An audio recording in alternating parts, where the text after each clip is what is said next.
Delhi NCR में बढ़ते प्रदूषण पर सुप्रीम कोर्ट सख्त, सुनवाई के दौरान मांगे केंद्र सरकार से जवाब, कहा प्रदूषण से निपटने के लिए उठाए क्या कदम। प्रदेश में लगातार बढ़ रहा प्रदूषण का स्तर, पराली और कूड़े के ढेर जलाने से पर्यावरण को हो रहा नुकसान, सांस लेने में लोगों को हो रही परेशानी।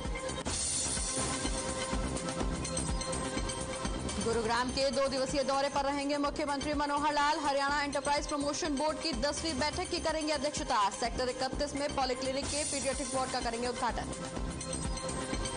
गुरुग्राम में मनाया जाएगा महामंडलेश्वर स्वामी धर्मदेव का षष्ठी पूर्ति महोत्सव, सीएम मनोहर लाल समेत कई मंत्री और नेता करेंगे शिरकत, पतौदी आश्रम के महामंडलेश्वर है स्वामी धर्मदेव।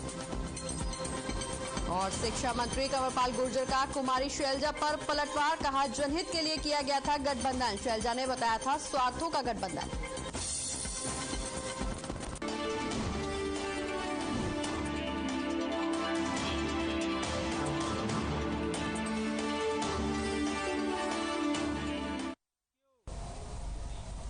नमस्कार, मैं हूं आपके साथ प्रगति चतुर्वेदी और आप देख रहे हैं हर खबर हरियाणा। बहुत बहुत स्वागत है आपका हमारे खास प्रोग्राम बड़ी खबर में। तमाम बड़ी खबरों की शुरुआत करेंगे जहां दिल्ली एनसीआर में प्रदूषण का कहर लगातार जारी है। इस बीच शनिवार को सुप्रीम कोर्ट में प्रदूषण के मुद्दे पर सुनवाई हो रही है।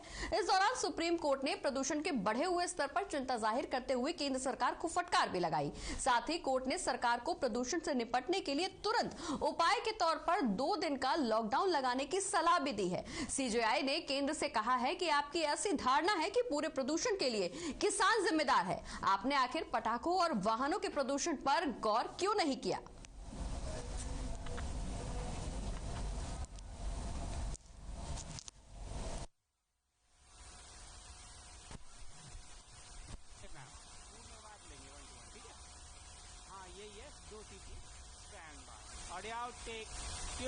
बढ़ते आगे, जहां बढ़ते हुए प्रदूषण को लेकर हर खबर हरियाणा ने विशेष बातचीत की है।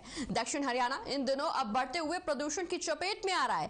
पहले मेट्रो शहरों में प्रदूषण से लोग परेशान हुआ करते थे, लेकिन अब छोटे शहरों में भी प्रदूषण का खासा असर देखने को मिल रहा है। जिले के लोग बढ़ते हुए प्रदूषण से काफी परेशान नजर आ रहे हैं। सुबह सुबह जो लोग खुली हवा में तरोताजा सांस लेने के लिए निकलते हैं, अब उन लोगों को प्रदूषण की वजह से काफी दिक्कतों का सामना भी करना पड़ रहा है। वहीं दिनों पराली जलाने की वजह से प्रदूषण बढ़ता जा रहा है। लोगों का कहना है कि अब बढ़ते हुए प्रदूषण को लेकर जिला प्रशासन को सतर्क होना चाहिए, जिससे आम लोगों को इस प्रदूषण से राहत मिल सके।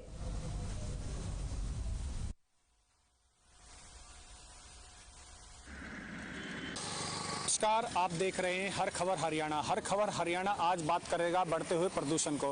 प्रदूषण इतना बढ़ रहा है कि पहले मेट्रो सिटी में, बड़े शहरों में प्रदूषण की बात की जाती थी। आज छोटे शहरों में भी हम बात करें तो प्रदूषण बहुत बढ़ रहा है। कुछ लोग हैं हमारे साथ, इनसे बात करते हैं बढ़ते हुए प्रदूषण पे क्या कहना है इन लोगों का। जी सर, आपका शुभ नाम? यशपाल। यशपाल जी, प्रदूषण बहुत ज्यादा बढ़ रहा है, क्या कहना चाहोगे? ऐसा है, नल्लड़ वाले रोड पे कूड़ा इतना जलाया जाता है हद से ज्यादा, वहीं से धुआं ज्यादा निकलता है। उस शहर के अंदर कूड़ा इकट्ठा करके आग लगा देते हैं, उससे ही धुआं निकलता है। प्लास्टिक जो चीज आती है वो जला देते हैं। तो जैसे प्रदूषण की हम बात कर रहे हैं तो पहले प्रदूषण बहुत कम देखने को मिलता था। जैसे हम देहात की बात करें, छोटे शहरों की बात करें, अब बहुत ज्यादा प्रदूषण देखने को मिल रहा है। अब वो ऐसे ज्यादा हो गया है। पहले से जैसे कलाश जला देते हैं और कई चीजें जला देते हैं, कई कूड़ा जला देते हैं, तो उसमें होता ही रहता है प्रदूषण। पहले नहीं था। क्या कहना चाहोगे बढ़ते हुए प्रदूषण को रोकने के लिए? इसके तो रोकना चाहिए कि प्रशासन को, मतलब जो है कमेटी वाले जो है, इनको रोकना चाहिए, कहना चाहिए भाई ये चीज रोकी जाए। नगर परिषद को कदम उठाना चाहिए। हाँ, उनको उठाना चाहिए कदम, बिल्कुल उठाना चाहिए।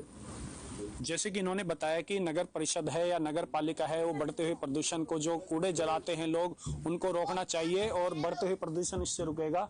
कुछ लोग, जैसे कि अभी इन्होंने बताया कि बढ़ते हुए प्रदूषण को इस तरीके से रोका जा सकता है। हर खबर हरियाणा के लिए।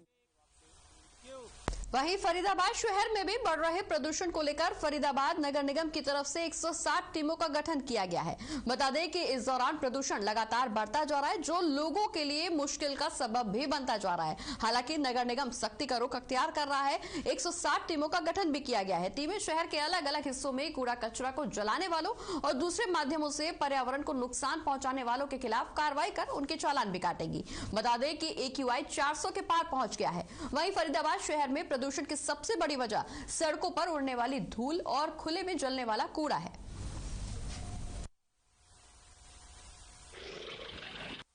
फरीदाबाद में बढ़ते प्रदूषण को लेकर नगर निगम द्वारा 160 टीम का गठन किया गया। वहीं आपको बता दें जितनी भी फरीदाबाद की टीमें हैं अलग अलग जाकर कूड़े के ढेर में जो कचरा में आग लगाते हैं उनके खिलाफ कानूनी कार्रवाई की जाएगी, अन्यथा बता दें कि उनके खिलाफ चालान काटे जाएंगे। जो फरीदाबाद में पॉल्यूशन का जो स्तर है वो बढ़ता नजर आ रहा है। इस कल की डेट की बात करें तो कल 458 था और आज जो AQI रेट है वो 485 हो चुका है। यही कुछ लोग जो पार्क में घूमने आते हैं उनसे हम जानेंगे कि पोल्यूशन को लेकर उनकी क्या राय है। काफ़ी लोग यहाँ पर खड़े हैं सुबह सुबह जो सैर करने आते हैं। सर क्या कुछ नाम है आपका? मेरा नाम तेजवीर बवार है और हम सारी कमेटी इस पार्क को मेंटेन करती है, इस पॉकेट को मेंटेन करती है। हम सारी कमेटी के मेंबर्स ही हैं। पॉल्यूशन को लेकर के हम सब चिंतन में हैं, चिंतित हैं सारे, क्योंकि पॉल्यूशन का जो ग्राफ है बहुत हाई एक्सट्रीम लेवल पर गया हुआ है। हमारे पार्क में जो सैर सपाटा करने आते हैं हमारे बुजुर्ग माताएं बहनें या हमारे एजेड सीनियर सिटीजन्स जो आते हैं उन्हें बड़ी तकलीफ हो रही है, सांस लेने में प्रॉब्लम हो रही है, उन्हें वॉक करने में ब्रीदिंग करने में दिक्कत आ रही है। तो ये सारी समस्याओं को लेकर के हम परेशान हैं।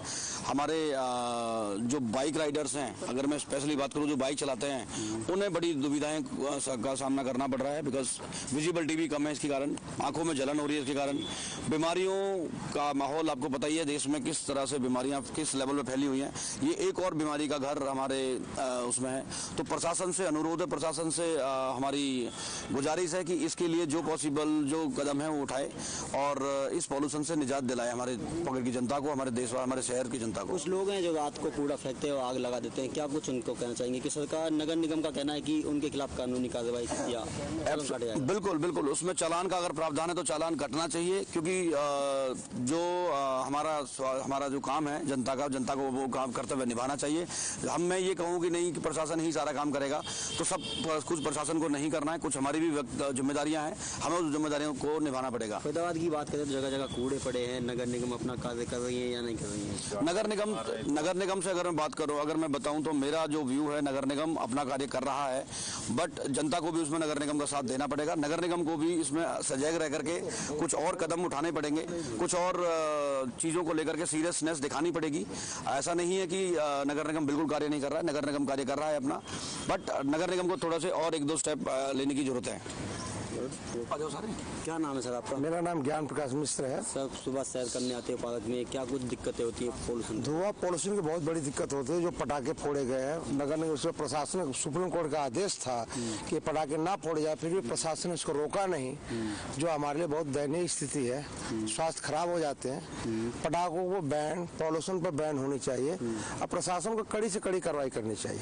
क्या कुछ दिक्कत होती है? आंखों में जलन होती है? आंखों में जलन होती है, सांस फूलता है। मैक्सिमम 90% लोगों को खांसी जुकाम हो जाती है, सांस लेने में दिक्कत आ जाती है। डॉक्टर का कहना है कि जब ये पोल्यूशन हुआ था उसके खिलाफ सरकार ने कोई एक्शन नहीं लिया, क्या? नहीं, फिलहाल सरकार ने, सुप्रीम कोर्ट ने आदेश तो दिया, लेकिन प्रशासन ने इसका कड़ी कार्रवाई नहीं किया। ये धुआं क्या पोल्यूशन है या पराली कुछ लगता है? ये पराली से होती है और पटाखों से मैक्सिमम बड़ी है।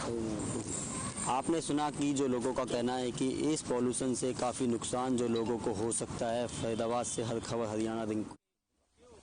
बढ़ते आगे, मुख्यमंत्री मनोहर लाल शनिवार और रविवार को 2 दिवसीय दिल्ली के दौरे पर रहेंगे और कई कार्यक्रमों में हिस्सा लेंगे। दोपहर 3 बजे सीएम लोक निर्माण विश्राम गृह में हरियाणा एंटरप्राइज प्रमोशन बोर्ड की 10वीं बैठक की अध्यक्षता भी करेंगे।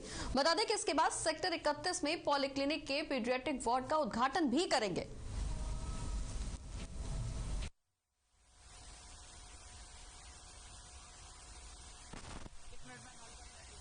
तो कई कार्यक्रमों में मुख्यमंत्री हिस्सा लेंगे। बता दें कि शनिवार और रविवार को 2 दिवसीय दिल्ली दौरे पर रहेंगे मुख्यमंत्री मनोहर लाल। इस दौरान वो कई कार्यक्रमों में शिरकत करेंगे। बता दें कि 3 बजे सीएम लोक निर्माण विश्राम गृह में हरियाणा एंटरप्राइज प्रमोशन बोर्ड की 10वीं बैठक की अध्यक्षता करने भी पहुंचेंगे, जिसके बाद सेक्टर 31 में पॉलीक्लिनिक के पीडियाट्रिक वार्ड का उद्घाटन भी मुख्यमंत्री के द्वारा किया जाएगा। मुख्यमंत्री का 2 दिवसीय दौरा होगा दिल्ली का। शनिवार और रविवार को 2 दिवसीय दिल्ली के दौरे पर रहेंगे मुख्यमंत्री। इस दौरान वो कई कार्यक्रमों में हिस्सा लेंगे।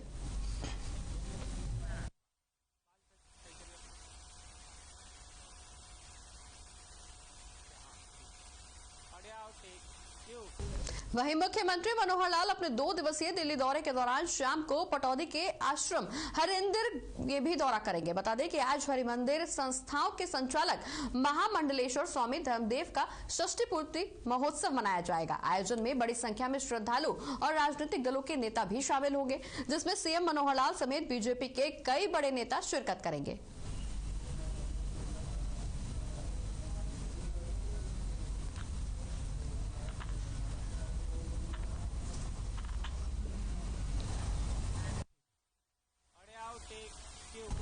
और हरियाणा के शिक्षा मंत्री कंवरपाल गुर्जर ने प्रदेश कांग्रेस अध्यक्ष कुमारी शैलजा के बयान पर पलटवार किया है, जिसमें उन्होंने कहा है कि बीजेपी जेजेपी का गठबंधन स्वार्थों का गठबंधन है। वहीं शिक्षा मंत्री गुर्जर ने पलटवार करते हुए कहा कि ये जनहित में किया गया गठबंधन है। हरियाणा में किसी पार्टी का बहुमत नहीं आया था, उस परिस्थिति में दोनों पार्टियों ने कॉमन मिनिमम प्रोग्राम के तहत गठबंधन किया, जो व्यक्तिगत स्वार्थ के लिए नहीं बल्कि जनहित के लिए किया गया गठबंधन है। तो कुमारी शैलजा के बयान पर शिक्षा मंत्री कंवरपाल गुर्जर का बयान भी सामने आया है। उन्होंने पलटवार किया है, जहां कुमारी शैलजा ने इस गठबंधन को स्वार्थों का गठबंधन करार दिया था, वहीं शिक्षा मंत्री का कहना है कि ये गठबंधन कॉमन मिनिमम प्रोग्राम के तहत किया गया गठबंधन है, जिससे जनता को राहत पहुंचाने की कोशिश की जा रही है। जनहित के मुद्दों को ध्यान में रखते हुए, जनहित को ध्यान में रखते हुए ये गठबंधन किया गया है। कंवरपाल गुर्जर का शैलजा पर ये वार देखने को मिला है। दरअसल कुमारी शैलजा ने इस गठबंधन को स्वार्थों का गठबंधन बताया था, जिसके बाद अब शिक्षा मंत्री कंवरपाल गुर्जर ने बयान दिया है। प्रदेश कांग्रेस अध्यक्ष कुमारी शैलजा के बयान पर उन्होंने पलटवार किया है। उन्होंने ये भी कहा कि बीजेपी और जेजेपी का गठबंधन स्वार्थों का गठबंधन नहीं है, ये जनहित के मुद्दों को देखते हुए गठबंधन किया गया है।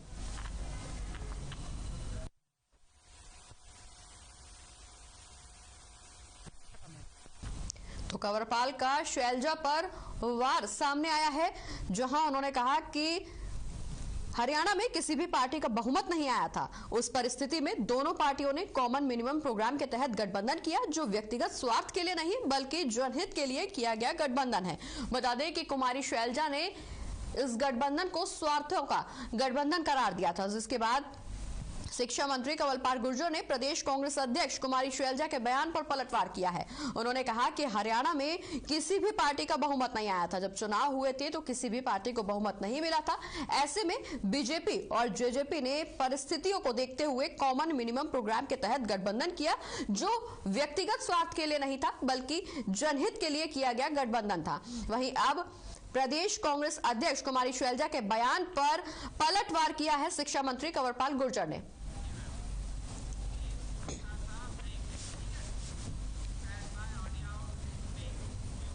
और बड़ी खबर में यहाँ रुक एक छोटे से ब्रेक के लिए जल्द हाजिर होंगे।